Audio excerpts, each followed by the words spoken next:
शोधकर्ता कभी पूरी तरह निष्पक्ष हो सकता है? क्या वह किसी समुदाय का सही प्रतिनिधित्व कर सकता है? यही कुछ ऐसे सवाल है जिन्होंने निवंश विज्ञान को लेकर लंबे समय से बहस छेड़ रखी है। आज की इस वीडियो में हम समझेंगे कि निवंश विज्ञान करने पर कौन-कौन सी प्रमुख बहसें होती है और परीक्षाओं में इनसे जुड़े प्रश्नों का उत्तर कैसे लिखा जा सकता है। प्रस्तावना: निवंश विज्ञान सामाजिक एवं सांस्कृतिक जीवन के गहन अध्ययन की एक शोध पद्धति है। इसमें शोधकर्ता किसी समुदाय, समूह या संस्कृति के बीच रहकर उनके व्यवहार, रीति रिवाज, विश्वास, मूल्य और सामाजिक संबंधों का अध्ययन करता है। हालांकि निवंश विज्ञान को समाज शास्त्र और मानव शास्त्र में अत्यंत महत्वपूर्ण माना जाता है, लेकिन इसके प्रयोग और शोध प्रक्रिया को लेकर अनेक बहसें भी होती है, जिसमें पहला है वस्तुनिष्ठता बनाम व्यक्तिनिष्ठता। इस पर क्या बहस है? क्या शोधकर्ता पूरी तरह निष्पक्ष रह सकता है? इसके पक्ष में कहा गया है कि शोधकर्ता वैज्ञानिक तरीके से तथ्यों को एकत्र करता है, निष्पक्ष अवलोकन संभव है। इसके विपक्ष में कहा गया कि शोधकर्ता के अपने विचार, मूल्य और संस्कृति अध्ययन को प्रभावित कर सकते हैं।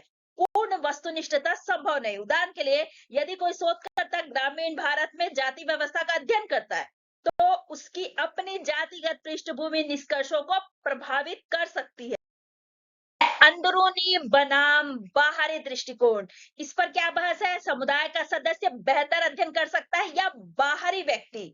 इसके पक्ष में अंदरूनी दृष्टिकोण के कहा गया है कि समुदाय का विश्वास इससे आसानी से प्राप्त होगा, संस्कृति को गहराई से समझा जा सकता है। विपक्ष में कहा गया है कि अत्यधिक निकटता के कारण पक्षपात हो सकता है। फिर बाहरी दृष्टिकोण में क्या कहा गया है? इसके पक्ष में कहा गया है कि निष्पक्ष दृष्टिकोण रख सकता है। विपक्ष में कहा गया है कि समुदाय की भावनाओं और प्रतीकों को पूरी तरह नहीं समझ पाता। उदाहरण के लिए, किसी जनजाति समुदाय का सदस्य उनकी संस्कृति को बेहतर समझ सकता है, लेकिन बाहरी शोधकर्ता अधिक तटस्थ विश्लेषण दे सकता है।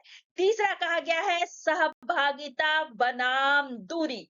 क्या शोधकर्ता को समुदाय का हिस्सा बन जाना चाहिए? ये है बहस का विषय।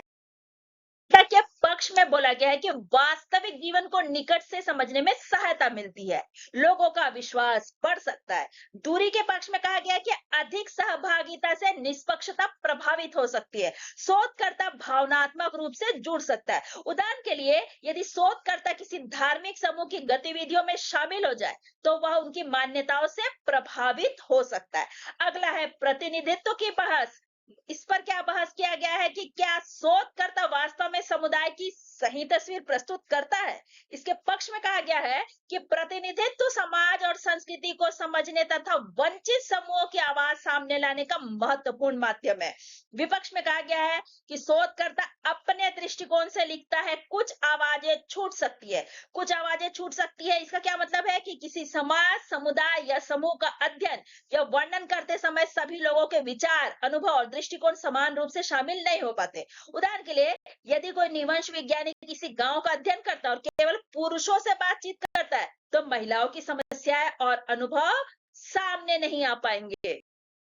सामान्यकरण की बहस क्या है? क्या छोटे समुदाय के अध्ययन से पूरे समाज के बारे में निष्कर्ष निकाले जा सकते हैं? इसके पक्ष में कहा गया है कि हाँ, गहन जानकारी इससे प्राप्त होती है। विपक्ष में कहा गया कि निष्कर्ष सीमित हो सकते हैं, सभी समाजों पर लागू नहीं किए जा सकते। उदाहरण के लिए, गांव के अध्ययन से पूरे भारत के ग्रामीण समाज का प्रतिनिधित्व नहीं किया जा सकता। निष्कर्ष: निवंश विज्ञान सामाजिक जीवन को गहराई से समझने की एक प्रभावी शोध पद्धति है, लेकिन इसके साथ कई महत्वपूर्ण बातें जुड़ी हुई, जैसे वस्तुनिष्ठता बनाम व्यक्तिनिष्ठता, अंदरूनी बनाम बाहरी दृष्टिकोण, प्रतिनिधित्व, सामान्यकरण। इन बहसों के कारण आधुनिक निवंश विज्ञान अधिक संवेदनशील, पारदर्शी और वैज्ञानिक बनने का प्रयास करता है। चलिए अब इसको एक कहानी के माध्यम से समझते हैं। मान लीजिए कि डॉक्टर दीपा एक शोध करता है। उन्हें एक आदिवासी गांव की संस्कृति का अध्ययन करना। वे कई महीने उस गांव में रहती है, लोगों से बात करती है, उनके त्योहारों में शामिल होती है और उनके जीवन को समझने का प्रयास करती है। इसी दौरान निवंश विज्ञान से जुड़ी कई बहसें सामने आती है। वस्तुनिष्ठता बनाम व्यक्तिनिष्ठता। एक दिन डॉक्टर दीपा गांव की एक परंपरा को देखती है। उन्हें वह परंपरा थोड़ी अजीब लगती, क्योंकि उनके सामने समाज में ऐसा नहीं होता।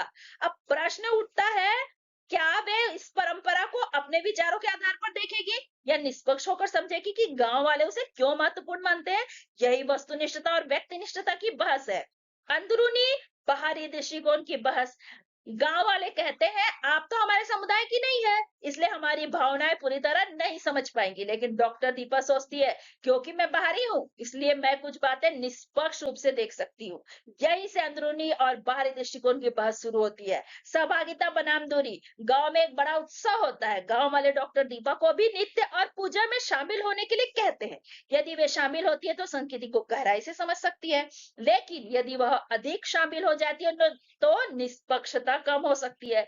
यही सहभागिता और दूरी की बहस है।